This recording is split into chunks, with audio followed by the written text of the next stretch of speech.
Victor Sterling's name was etched in silver letters on every corner of Eastbridge Technologies' high-rise Seattle headquarters. He was the kind of CEO people feared and respected in equal measure, a man who prided himself on being prepared for anything. But that Tuesday afternoon, as rain pounded against the glass walls of the company's top-floor command center, Victor was anything but prepared.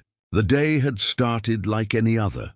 Morning meetings, brisk nods at interns scurrying around with coffee trays, and the steady hum of the company's million-dollar servers churning behind closed, climate-controlled doors. But then, without warning, the hum stopped. It was first a flicker on the main display wall, a blinking red icon that made a junior tech analyst frown. Then another alert popped up, and another. Within seconds, the main dashboard, usually a sea of calming blues and greens, was bleeding error codes and system failure warnings. Victor, who had been in a meeting with the head of finance, heard the commotion and stormed in to find his entire IT department in chaos. Engineers were talking over each other, fingers flying across keyboards. The tension so thick you could almost hear the sound of sweat dripping onto mouse pads. "This is not happening," Victor muttered, pinching the bridge of his nose. "Someone explain to me what's going on. Now." One of the senior engineers tried to speak, but his voice cracked under the weight of 100 worried glances. "Sir, the system's core backup is corrupted. Our real-time database is looping bad data. It's infecting the entire pipeline. We're trying to isolate it, but..." "But what?" Victor snapped. "But it keeps overriding the failsafes. The backups won't hold. If we don't fix it before the next client push, we're looking at millions in damages, maybe lawsuits." And Victor's jaw tightened. He looked out through the glass wall, trying to block out the worried faces of staff frozen at their cubicles. Some were whispering rumors already, that the company's biggest client had threatened to pull out if the system wasn't back up by the end of the day. Down the hallway, Carl the janitor was changing out trash bags when he heard the raised voices. Carl had been with Eastbridge for a decade, the invisible man who mopped floors after midnight and emptied trash before dawn. Today, though, his 17-year-old daughter Ellie was waiting for him in the break room like she often did. She'd been kicked out of the library early because of a plumbing issue, so she sat cross-legged in the hallway, hoodie pulled tight, flipping through an old programming textbook she'd borrowed from school. When the first alarms went off, Ellie peeked down the hallway and watched the engineers running back and forth, their faces pale. Her dad noticed her staring through the glass. "Don't worry about that, Elle," Carl said gently, trying to steer her back toward the break room. "It's not our problem." But Ellie's curiosity wouldn't let her leave. She'd been taking coding classes at the community college on scholarship. She loved puzzles, especially the kind that no one else could figure out. She squinted through the glass door at the giant screens and started whispering lines of code to herself, tracing the error paths in her mind. Inside the command center, Victor's temper boiled over. He slammed his palm on the sleek control table so hard it rattled the water glasses. "If one of you geniuses doesn't fix this in the next 10 minutes, I swear." The lead engineer cut in, voice trembling. "Sir, we're trying, but..."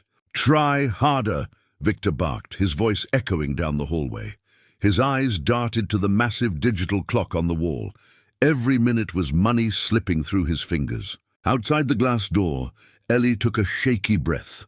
She knew she should mind her business, but something about the frantic way they were failing made her heart pound.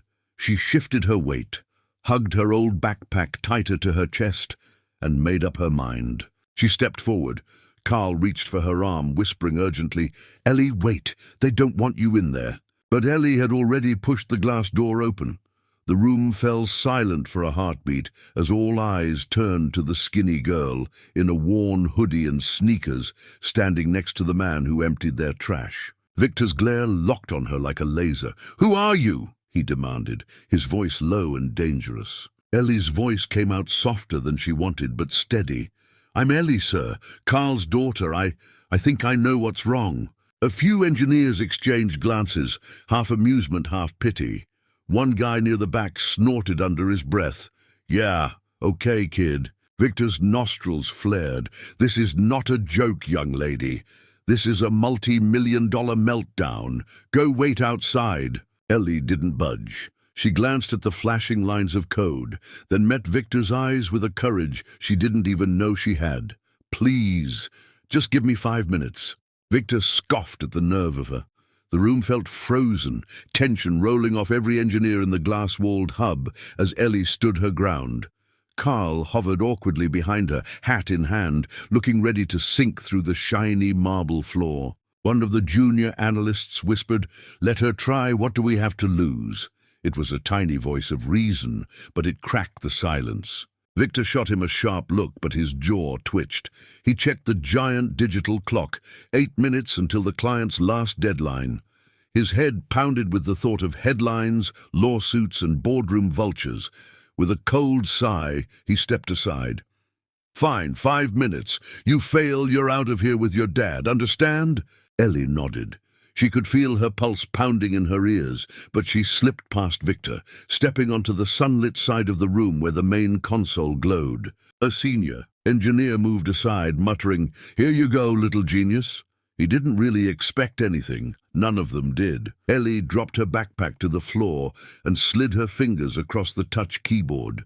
For a second, her reflection stared back at her in the dark screen, nervous eyes, hair tied back too tight, sleeves pulled over her knuckles. She inhaled, just like her community college tutor always told her, "See the code, don't fear it." She asked softly, "May I?" The engineer pressed a key to unlock the console for her. In an instant, the spinning world of errors, dead loops, and red flashing warnings filled her vision. Her eyes darted between lines of corrupted scripts, blocked data pipelines, and log dumps that looked like alien language to most of the room. She whispered under her breath, "It's not the backup, it's the pointer array. They didn't clear the cache." Her small fingers flew across the keys: delete, replace, recompile, test. Her father stood frozen at the glass door, unable to sit down or breathe properly. A junior tech leaned closer, eyes wide. "Wait, she's rewriting the sync index." "Is that going to work?" another asked. Ellie didn't answer. She was inside the machine now, the way she liked it, cutting out corrupted calls, isolating rogue data streams. Her hands trembled a bit when she tapped Enter one last time. The error lights blinked. One by one, they turned green. A chime filled the room. Silence fell so heavy it felt like the floor itself might crack. On the huge display, the main server status flicked back to life. Online. Someone gasped. The senior engineer, the same one who'd rolled his eyes at her, leaned over her shoulder and double-checked the logs. No way. She patched the live cache and forced a clean loop in the array index. "It's stable." He turned to Victor with a face full of disbelief. "Sir, it's fixed. We're back up." Carl's hands clutched his old cap, eyes brimming with tears he didn't dare let fall. Victor's mouth opened, then closed, then opened again.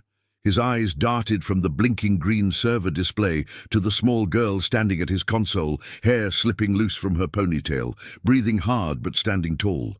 He cleared his throat, voice softer now but still carrying that corporate edge. How did you learn that?" Ellie shrugged a shoulder, avoiding his stare. "I read. I practice." She looked over at her dad. "And he lets me use the old computer at the janitor's office when I finish homework." Victor rubbed his temple. For the first time that day, a grin flickered on the corner of his mouth. He turned to Carl. "She just saved this company more money than I pay my entire IT team in a year." Carl looked like he might faint. The engineers, once skeptical, now broke into scattered applause. One guy whooped. Someone snapped a picture. Ellie standing beside the console, a shy half-smile tugging at her lips. Victor straightened his suit. "Ellie, right? Would you like a job here?" She blinked. A job?" "You clearly have a gift," Victor said. "How about an internship, paid, flexible hours, college support? You deserve it."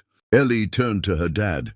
Carl was crying now, eyes bright and proud as he pulled her into a hug so tight she could hardly breathe. Behind them, the once panicked command center hummed back to normal. Status lights green, engineers bustling to secure the fix she'd just made. But no one looked away from the small girl in the oversized hoodie who had just saved them all. Victor's voice cut through the moment with a warmth no one had expected. "Get her a badge. And Carl, take the rest of the day off with your daughter, I insist." Ellie beamed. For the first time, she didn't feel like the janitor's kid sneaking free Wi-Fi. She felt seen. And maybe, just maybe, she'd proved that the biggest systems could be cracked open by the smallest hands, if only someone believed enough to let them try.